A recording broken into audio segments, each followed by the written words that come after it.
Hi Nimish, how are you? Hi, Aryan. I'm doing well. How are you? Yeah, same. Um, so Nimish, could you introduce yourself to the audience?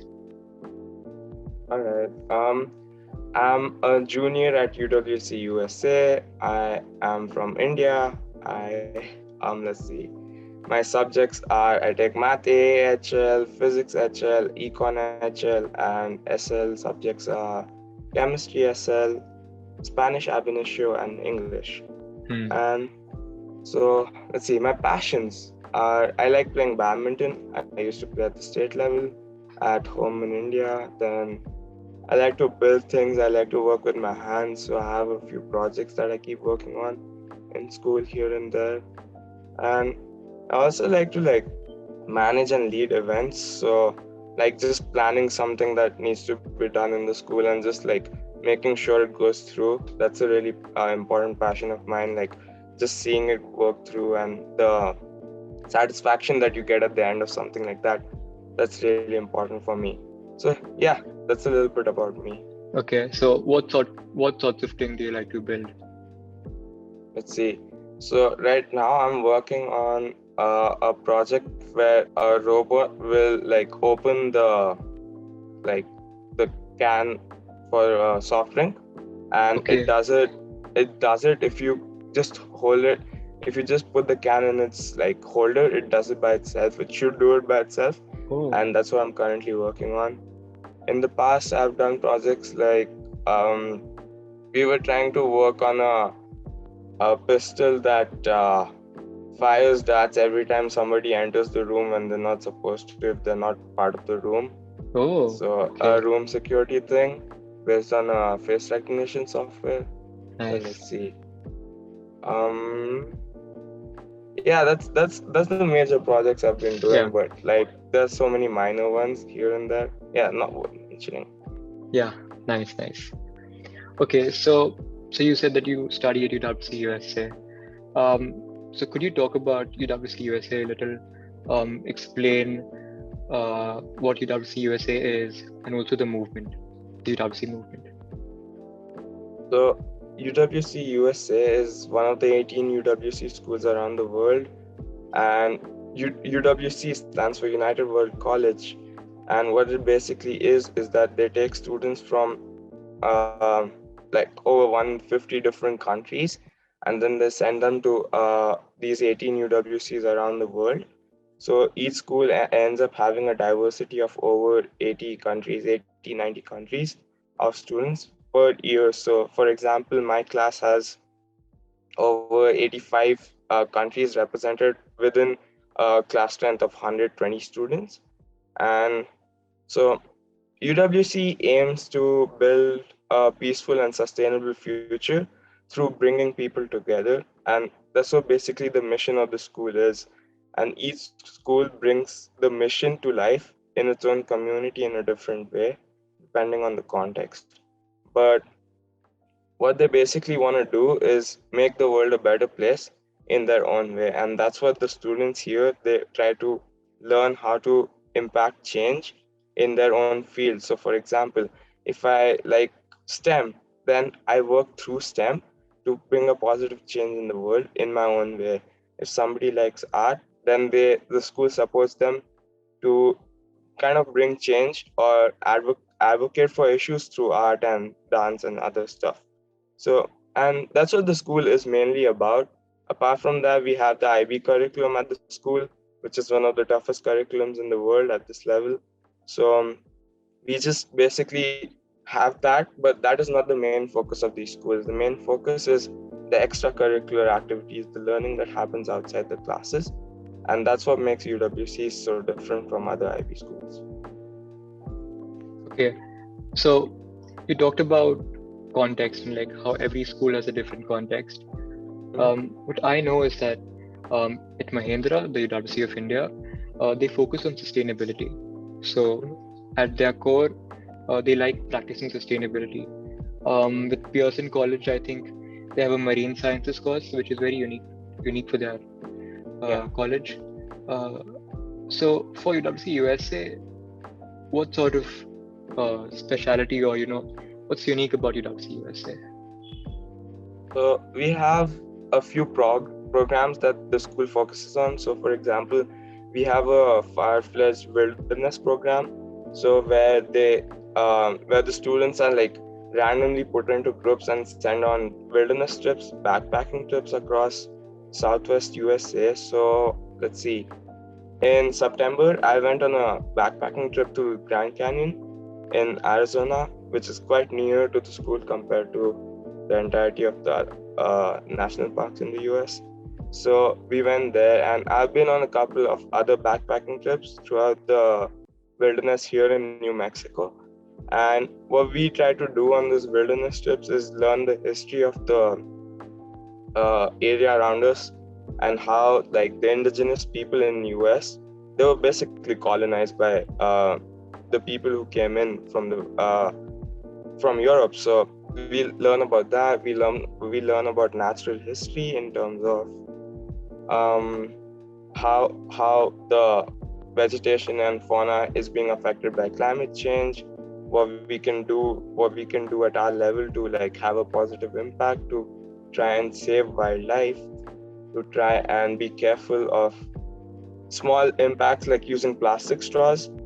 If we stop using plastic straws, for example, the wildlife in many of these rivers will be like, it'll become better because the chemicals that factories produce while producing plastic has a significant impact on them. So we learn those things. Then another program at UWC USA would be so we have a conflict resolution program where basically the aim of the program is to develop new methods to understand both sides of a conflict and try to resolve it in a way that gives the best result for all the people involved.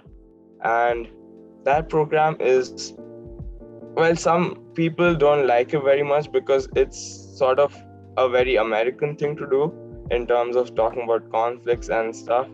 But I find that some things are useful and can be adopted from that in terms of just having an open mindset and being able to understand each other better. And that's something that like after 2 years, after going from UWC USA, you learn and you are able to incorporate in your life. So before engaging in a conflict with another person, violent or not violent, you actually can bring a conflict to a peaceful end before it even happens. So that's something that's incorporated into a program. I think the last bit about conflict resolution, it's so important in today's world. Even right now, what's happening around the world, how to solve problems peacefully. Yeah, So, definitely. you talked about how you went for these trips, right, during your school. And from what I know, UWC really incorporates the outdoor spirit. Like they have these programs where you travel, you go on trips, and you learn, with your peers. So, do you think that that sort of an education or that sort of a teaching method, it sort of helps, or at least it increases the learning experience the student has? Yeah, definitely. Like that's one of the main reasons why UWCs exist, is to make us learn outside the classroom. So for example, on my Grand Canyon trip, I learned a lot about like the history and the geological formation of rocks, because as you're going down into the canyon, it's basically you're traveling through time. But apart from that, the more important learning was just meeting new people in the school who you don't know so well, because the groups are chosen on random. So you meet them, you talk about them, you understand their past, you understand the context from which they come. You also learn about their education systems and how they have influenced the person as they are today. And let's see, the wilderness programs, especially what they do is they build resilience in you, because you get tired, you get exhausted, but when you reach campsite, you have to set up the campsite, you have to cook food, and you have to be able to sleep so that you can survive for the next day. it just teaches you a lot, and it pushes you to levels which you thought you yourself couldn't do, and that just gives you a lot of confidence for other things as well, because you start to realize that you can push your boundaries and you can reach levels you didn't know you could do before. And that's an extremely important part of these trips. Sometimes these trips can involve meeting people from like entrepreneurial backgrounds who are working for social impact and trying to create change. So these people lead like days of our trips. So the person who we are talking, like a person who we meet, that person might lead one day of our trip, and we get to know the person in detail about their life, history, college, everything. So these kind of things, they just incorporate a holistic perspective into your mind, and it also provides insight into what you want to do into the future, which I think is really important. Yeah. So we talked about UWC movement and UWC USA. What's special about UWC USA, like the wilderness programs and the conflict resolution programs. Now we'll move towards the application side. We talk about applying to UWC. So to begin with, why do you think one should apply to UWC? So like I said before, UWC wants to create a positive impact in the world through its students, through the education, and that's the main aim of these schools. So if you think that you want to work towards those goals, towards creating a more peaceful and sustainable future, you should definitely apply to the school. But you should not apply if you solely want to focus on academics, and it's the sole focus should not be getting into college. People who get into college from UWC, from really good colleges, they do have their passions, but they're also really good at what they do, and they do those things for creating a positive change in the world. So in terms of trying to apply to UWC, you should see whether the school's philosophy matches with your own.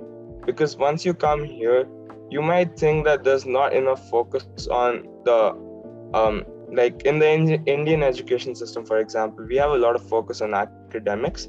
And I know personally from my friends that in India, in other IB schools, they have so much time to study for exams and their final exams. But over here, we barely get 2 weeks of time and the exams come, because there's so much of stuff happening at the same time. That's also really important if you want to participate in the school's life, social life. So in terms of just focusing on academics, that's not what this place is. So you should apply if the school's philosophy matches with you, if you think you need to improve yourself as a person and you need to inculcate the values of UWC in terms of resilience, personal responsibility, and cooperation and respect for other cultures. And also one exciting part of UWC is that you get to meet a lot of different people who have similar mindsets to you. Even from like the other part of the world which you've never heard of, there might be a person from there who has a very similar mindset to you and who wants to actually work towards creating change in the world. So talking with those people, just understanding how they've come here and what they think of the world around them, their perspectives about the things happening in the world, that's a really important aspect. So for example, let's see, so everybody knows about the Ukraine and Russia conflict that's happening right now, right? But what's interesting about the school is that we have students from both Ukraine and Russia, as well as the neighboring countries. So we had a meeting where both of the students explained their own country's perspectives about what was happening, and like we could understand both sides of the issue, which is often very rare, and you could get them from a direct perspective through students who have actually lived there. So these kind of things are what UWC is built for and why you should apply. Because if you want to like learn about the world, if you're genuinely passionate about things, this is the place for you. Wow. Damn, that must be very interesting, right? To have people who've actually lived in those countries talk about the conflict. Yeah, and they offered really different insights into what was actually happening on the ground than what was being portrayed through the media. And for every conflict in the world, I have a face that I can relate to now on campus. So that really changes how you look at the world, how you interact with the world around you, and it brings a lot of sympathy into you, and you can actually empathize with the conflict one-on-one instead of just thinking, oh wait, it's a conflict that happens in some other part of the world, why should I care about it? But when you actually see and meet these people, you realize the conflict, like, it needs to end, but at the same time you need to come to a meaningful resolution. Yeah. So during the application process, there's also a preference list that students need to select. So it's basically the colleges that you want to apply to. It could be 3, 5. So when I applied, we had 5 colleges. And when Nimish applied, I think it was quite similar, right? Yeah, I think we had 3 preferences that we could indicate, top 3, and yeah, there was only 3. But so how the preference thing works is that you research about all of the UWCs that are present around the world, right? And you find some schools which have extracurricular programs along the lines of what you want to do. So for example, if for UWC USA, if you really like the wilderness, you would put UWC USA on your preference list, and that would indicate you would also match that with your application, with your essays, and in the interview. So that increases your chance of getting a school that you have preferred. But the preference list, how it works is basically you just match the schools based on what you want to do, and you don't really focus on the preference list, because with the Indian National Committee, the way they send the students to different schools is that they look at the financial matching of the school, the scholarship that the school provides, and the situation and the preferences of the students, and they develop a holistic match, and then they provide an offer to the person. So what this basically means is that your preferences don't really matter that much. If you get in, you might still get a school that's not on your preference list. So for example, what happened to me was my preferences were Canada, Hong Kong, and Germany. Yeah. So, but I did not get either of those, and that's mainly because of the financial matching and how the National Committee allocates the places. But at the same time, I got a school that really matched with my previous experience of hiking and trekking through the Himalayas and stuff like that. So I think the National Committee sent me to a good place, a school that matched my requirements. But at the same time, the preference list, they don't matter that much if you get in. The National Committee will look at where they can send you the best. Yeah. So you talked about financial aid. So you must have got financial aid at UWC USA, right? Mm-hmm. Yeah. So what is the percentage of financial aid? We're not allowed to disclose that to okay. Yeah. Oh, okay. But was it significant? Was it enough to cover all the expenses? Yeah, I would say I got the financial aid I needed to come here, so that was really good. Everything worked out at the end. Yeah, so it made it possible for you to study there. Mm-hmm. Yeah, definitely. And the National Committee ensured that I got how much I needed, and they also ensured that I had for coming here, I need a visa, and American visas are really hard to get through the visa system, even student visas. So the National Committee helped me through the visa process and the application for the visa. So that was really good. Yeah. For a lot of students, the financial aid part is very important because that's the only way they can attend the colleges, and UWC really makes it affordable for students to do so.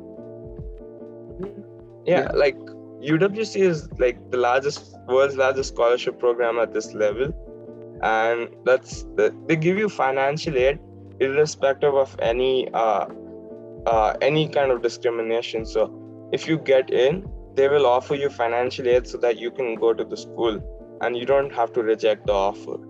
It's because they want you to go. They actually want you to like study at the schools because they recognize the potential that you have, and they will try their best to offer the financial aid as much as it's required for you to go to the school, because as much as it's a great opportunity, we all know the costs of the school are very expensive. Like, the schools are really good, and at the same time they're really expensive. So the only way to go for most people is to have financial aid. And for example, at UWC USA, over 80% students are on financial aid of one form or the other. So, and at Mahindra, I think it's 75% or 80% again. So at most of the schools, it's a similar percentage, and that really like gives a diverse background, like the diversity that you want at UWC, the different perspectives, the different kind of people. That's only gonna happen if you can bring people from different backgrounds, and those different backgrounds, like there's financial disparity in our world, we all know about it. So the only way to like collect people is to offer financial aid, and I think they're very generous about it in terms of how they go about it. So if they believe that you should be a part of the school, they will give you financial aid to go. Okay, so we discussed the financial aid and the application part also. Now this again, I asked the same question to Shakti, and this is regarding the Indian education system and the sort of education you get at UWC. So how can you sort of replicate UWC values and the core ideas in the CBSE or in any state curriculum in India or in any other country, where the curriculum might not be as efficient? So what practices do you think we should adopt or we can adopt, which can help us? So let's see. UWC is like a very focused environment. You have selected students, and that's where the curriculum works at UWC, is how it works. Some aspects of it might not work everywhere because again, the student body is different, the needs are different, the aspirations of the students are different. So at the same time, there are certain things that once you come here, you realize that, oh wait, why didn't my old school have this? Wait, why don't we study this kind of stuff? So for example, I would say like the personal responsibility aspect of just living in another country or living by yourself in a boarding school while living in a multifarious culture. So you have to respect other people, and that's something that you learn over here once you come here, that you have to let people be in terms of their own cultures, and there will be conflicts that come because some people might not sleep early, some people might not sleep late. So it depends. At the same time, you need to be able to recognize those differences, and that's where it can be adopted, especially into the Indian education system, where we do not have a lot of curriculum that's focused on things apart from academics.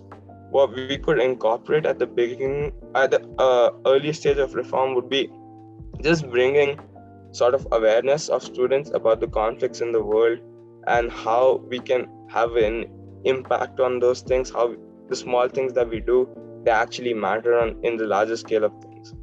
So, and another thing would be just having a focus or a personal responsibility for like aim in life would be way to incorporate that into the education system would be to just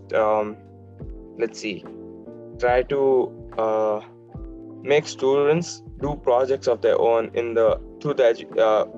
as a part of the education system. So students will learn that life is, once you get out of the education system, life is your own. You have to lead your own life, you have to plan your own paths, and that's something our education system doesn't teach us, because it's a lot of hand holding at every stage of the curriculum, and we do not have independence to learn new things, to explore. And that's where something we could work on would be working on projects in the education system. So we learn that life requires a lot of planning, and there's a lot of things and a hard work that goes into doing something by yourself, which is life. You have to do things by yourself once you get out of the education system. So those are things that I think we could incorporate. And as far as academics is concerned, like we have a lot of remembering of things to do. So for example, Which stream do you take, Aryan? So right now I'm doing commerce.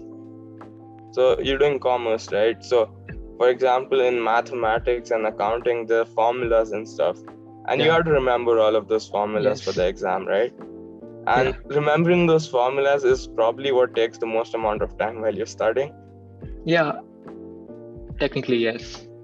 Yeah, so if you like remove that part of the exam in terms of just focusing on remembering the formulas and instead focusing on the part where you apply those formulas and the learning that you have gained into solving problems and just applying those things in the real world using real world applications, that's where the academics could be reformed, because we have a lot of focus on just remembering things. In today's world, you have computers, you have easy information access. You don't need to remember the periodic table. The periodic table can be right in front of you on a computer screen while you're doing an experiment. So those things, like, they need to shift the focus from remembering and building people who can remember things to building people who can work in the real world and develop real world skills, which can be like the time required for that could come out of removing the time required for remembering formulas. Yeah. And then maybe spending that time on group projects, doing things with others, teamwork. Mhm. Yeah, Yeah. exactly. Because once you have to remember less things, you have more time to spend on things that will help you in life. Because even though I remember things for an exam, I'll admit I forget about them after a week, because some things are just so hard to remember that you have to remember them before the exam and you forget about them. So, but if you focus on group activities and experiences, you won't forget those. The learning that you gain from those will remain for with you throughout life. So uh, those things should be incorporated into our curriculum. Yeah. Any final piece of advice for the applicants applying this year or next year? I would say the one thing that helped me through my application was I brought out different aspects of me through each of the four essays. Do you have four essays right now, or how does it work? So I had 3 essays.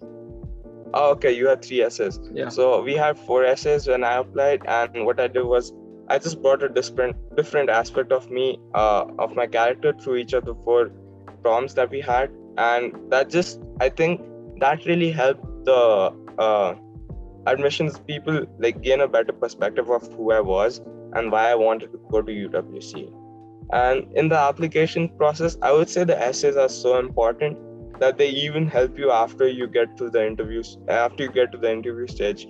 So while they may consider those essays to shortlist you at the first stage, those essays are even considered to put you on the merit list, rank you in the merit list.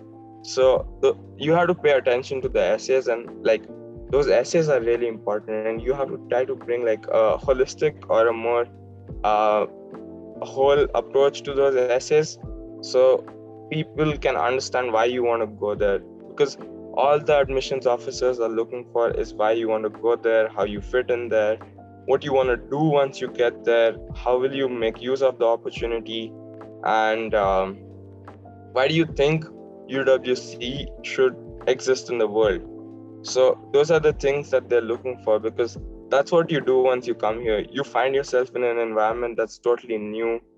You don't know anybody or almost anybody for that matter, and you have to work on it from like the ground zero. So once you know what you want to do through the application stage, you can actually come here and be much more aware of what's happening and be much more involved. So like the application stage is a good way to reflect on why you want to go there, and that's something that's really important, why you want to go here, because this place is so diverse that it's easy to get lost.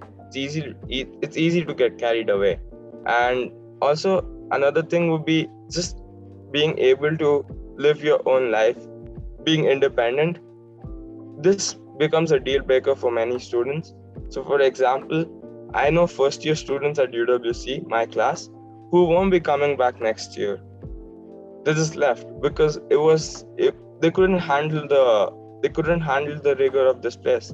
So application process is not only for getting in, but at the same time, it's for you to reflect on why you want to go there. And if you can actually answer that question to yourself, then there's a really good chance that you would get in. And as to not getting in, I don't know how many people have said this, but not getting into UWC is not the end of the world. At our age, it seems like, especially in India, because the opportunities are so limited, that I'm coming from India, so I know how the opportunities work, and I've gotten in through the same process. But at the same time, not getting in is not the end of the world, right? You have opportunities that are there.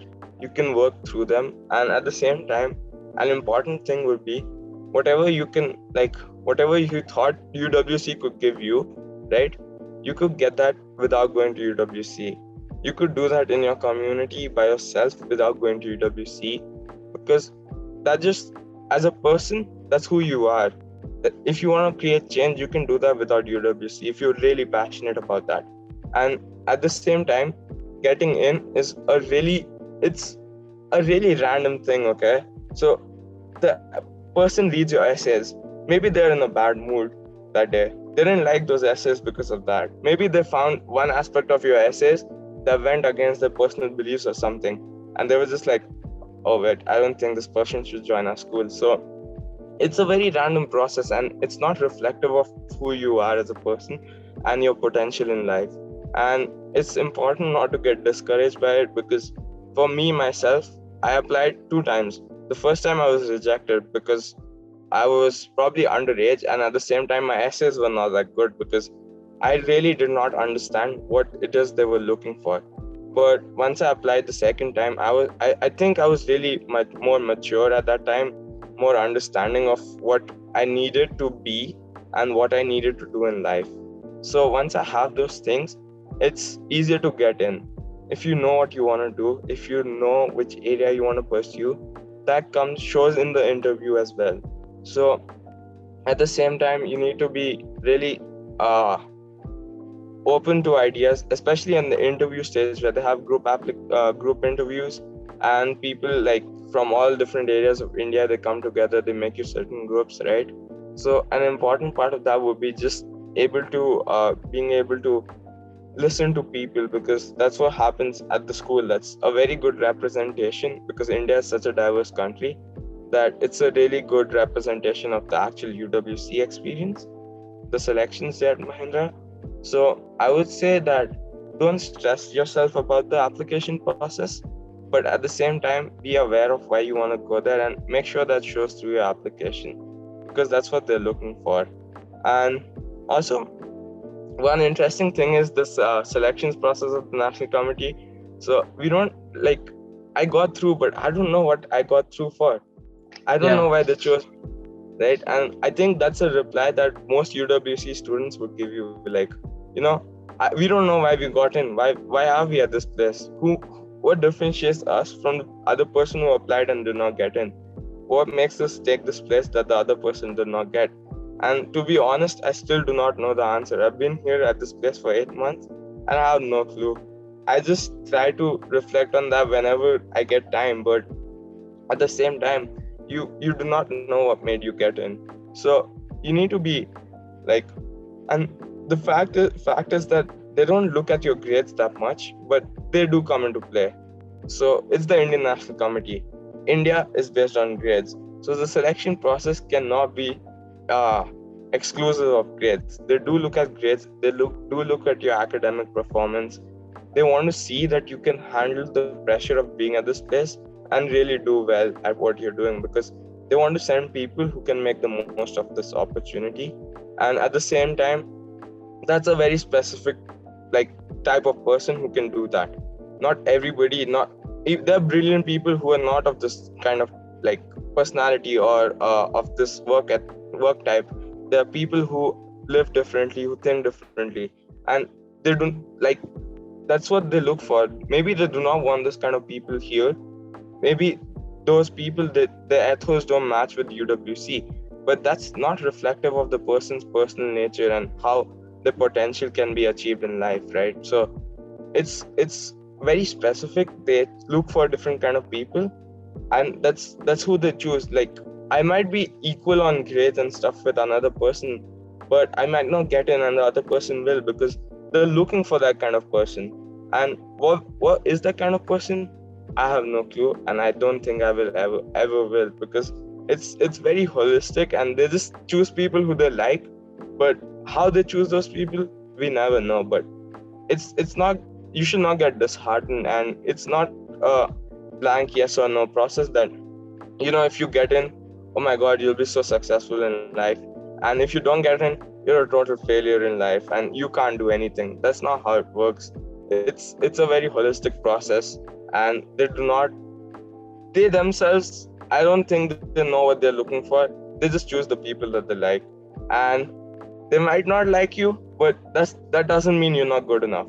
So that's my advice. Just be yourself through the application process, because if you don't, you come here and then you're like, oh wait, this place isn't for me, what am I doing here? Like, you would not be able to blend in with the community, just work with them, being able to understand how to like cooperate with people, because you would not fit in very well. And that's something that's really important, being yourself through the application process, and not like faking things and just being somebody on the selection day, because you have to live 2 full years at this place. And to live those 2 years at your full potential, the only way you're gonna get in and live those years is if you're yourself at the selection day. Otherwise, it's gonna be a mismatch. You won't fit in.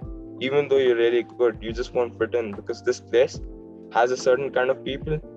That's all they want. They do not want people who are of a different kind, and that's very apparent. Like, they want people who can actually uh like they just want people who express their opinions and who do not shy away from things. Mostly, there are obviously different kinds of people over here. You have extroverts, you have introverts, you have ambiverts. They're all different kinds of people. You have extroverts who become introverts.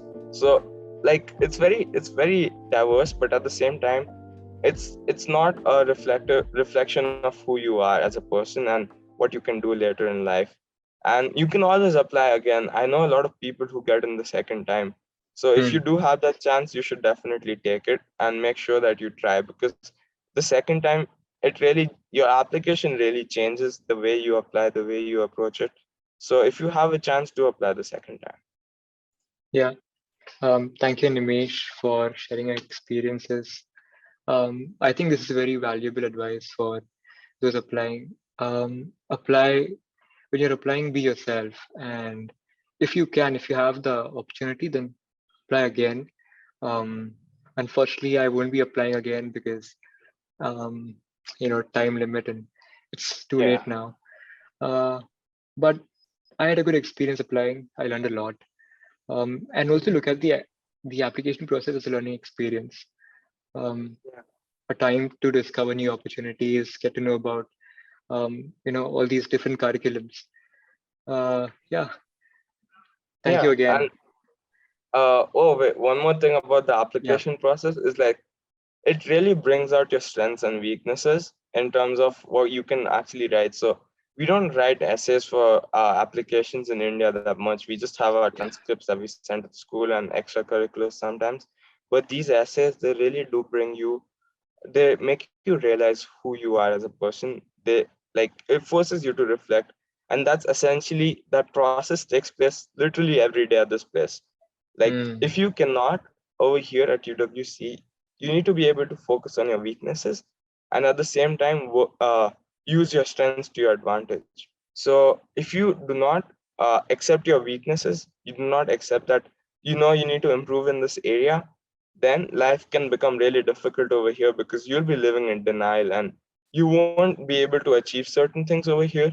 Because as much as it is a um, Western curriculum, UWC is still pretty competitive. Even the way they do things, it's a competitive process for everything.